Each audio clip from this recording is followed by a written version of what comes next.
जय जय रघुवीर समर्थ श्रीराम समर्थ जय सद्गुरु श्री गुरुदेव दत्त. आज आपण पाहणार आहोत श्री सद्गुरु चरित्र मधील 9वा अध्याय, रचकावर प्रसन्न झालेले श्री सद्गुरु. ही कथा केवळ गरीब रचकाची नाही तर गुरुभक्तीची महिमा सांगणारी अद्भुत कथा आहे. श्री नरसिंह सरस्वती सद्गुरू गांगापूर येथे वास्तव्यास होते. दररोज ते संगमावर स्नानासाठी जात असो. त्या गावात एक गरीब रजक राहत होता. तो कपडे धुवून आपला उदरनिर्वाह करत असे. गरिबी होती, कष्ट होते, पण मनात श्री सद्गुरूंविषयी अपार श्रद्धा होती. रोज सकाळी तो श्री सद्गुरूंना दुरून नमस्कार करत असे. त्याच्याकडे मोठी पूजा नव्हती, ना पैसा, पण त्याने मनोभावे एक सेवा सुरू केली. श्री सद्गुरू ज्या मार्गाने जात असत तो रस्ता तो रोज स्वच्छ करू लागला. काटे काढायचा, चिखल साफ करायचा, जेणेकरून सद्गुरूंच्या पायाला त्रास होऊ नये. अनेक दिवस तो ही सेवा निस्वार्थ भावनेने करत राहिला. एक दिवस श्री सद्गुरूंनी त्याला जवळ बोलावले.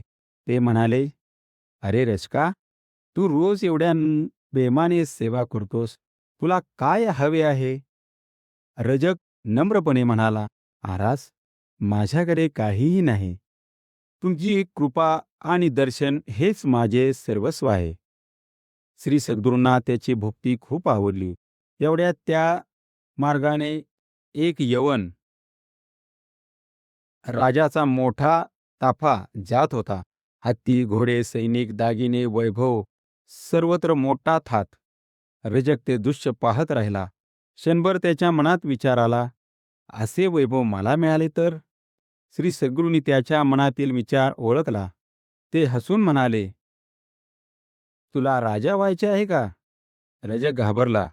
तो म्हणाला, महाराज, माझ्या मनात क्षणभर इच्छा आली खरी, पण आता या वृद्धापकाळात मला त्या वैभवाचा काय उपयोग?" श्री सद्गुरू म्हणाले, "नक्की मिळेल. आम्ही तुला विसरणार नाही."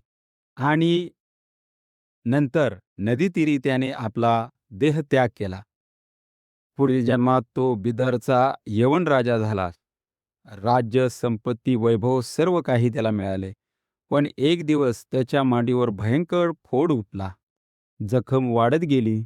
अत्यंत वेदना होऊ लागल्या. राजवैद्य आले, औषधे झाली, पण काहीही उपयोग झाला नाही. राजा दिवसेंदिवस दुःखी होत गेला. एके दिवशी काही संतांनी राजाला सांगितले, यावर औषध नाही.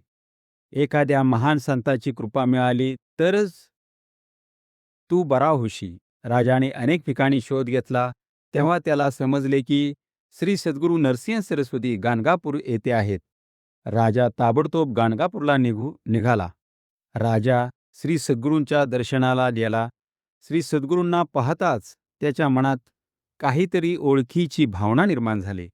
श्री सद्गुरूंनी विचारले, "आय रे रचका, सुखी आहेस ना?" हे शब्द ऐकताच राजाला पूर्वजन्माची आठवण झाली. त्याच्या डोळ्यातून अश्रू वाहू लागले. तो श्री सद्गुरूंच्या चरणी लागला.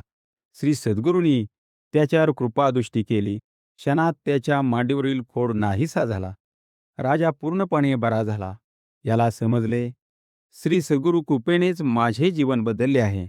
राजा म्हणाला, "महाराज, कृपा करून माझ्या राजवाड्यात या. मला तुमची सेवा करू द्या." श्री सद्गुरूंनी याची विनंती मान्य केली. राजाने मोठ्या भक्तीने भावाने श्री सद्गुरूंचे स्वागत केले. संपूर्ण नगरात उत्सव साजरा झाला. या कथेतून एक बोध मिळतो. प्रत्येकाला वाटते पुढील माणूस संपत्ती गाडीतून फिरतो. बंगला, गाड्या, वैभव, जमीन वगैरे सर्व किती संपत्ती त्याच्याकडे आहे, म्हणजे तो आपल्यापेक्षा किती तरी सुखी आहे. परंतु असे नसते. ज्याच्या त्याच्या कर्मानुसार त्याला मिळत असते. तुझ्या एवढी त्याच्याकडे निवांत झोप नसते. रजक असताना श्री सद्गुरूंच्या आशीर्वादासह तू किती सुखी समाधान होता. परंतु नंतरच्या जन्मात श्रीमंती असून त्याला उठलेल्या पोळामुळे तो किती दुःखी होता, हे आपण सर्वांनी पाहिलो. त्यावेळी रचकाने अनंत योनीतून सुटका मिळावी, मुक्तीची मागणी केली असती तर या अनंत जन्मातून त्याची मुक्ती झाली असती. पण त्याने मागितले काय? तर श्रीमंती. ही व्यथा प्रत्येक व्यक्तीची आहे. त्यामुळे सद्गुरुचरण दृढ धरून त्यांची सेवा करत राहणे आणि या भवसागरातून मुक्ती प्राप्त करून घेणे यासाठी आपली धडपड असावी. त्यासाठी आठवड्याची बैठक उपासना कधीही चुकवू नये. जय जय रघुवीर समर्थ श्रीराम समर्थ. जय सद्गुरु.